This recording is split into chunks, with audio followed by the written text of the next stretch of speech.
Have you had a chance to speak to him yourself? No, I haven't.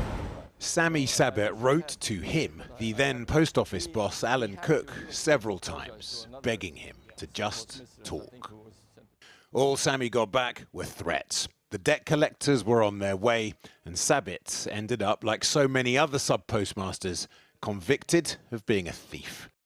The whole truth and nothing but the truth. Mr. Cook would tell the inquiry today he'd assumed the prosecutions were fair. But first, he had this to say.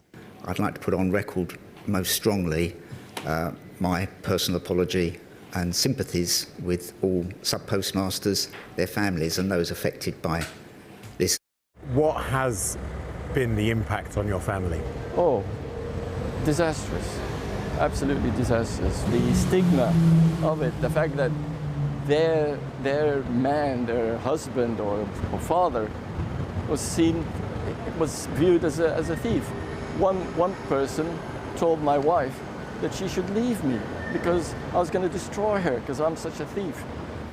The inquiry also heard that in 2009, when concerns began to be raised publicly about Horizon, instead of Mr. Cook believing sub-postmasters, he wrote in an internal email, "My instincts tell that in a recession, subbies with their hand in the till choose to blame the technology when they're found to be short of cash."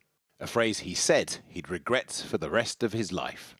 Janet Skinner, on the left of your screen here, spent 3 months in jail after being wrongly convicted of stealing nearly £60,000. She hadn't stolen a penny, Mr. Cook. All of this was being done in your name, and yet you claim you didn't know. I just can't be more apologetic.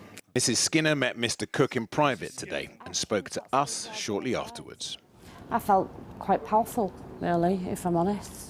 And I just wanted him to realise this is about human impact and what they've done to people.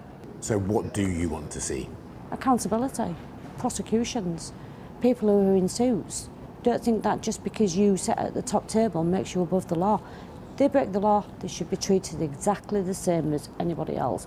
Like Alan Cook, former CEO Adam Crozier insisted he just wasn't close enough to Horizon to understand its problems. That the evidence I shall give shall be the truth.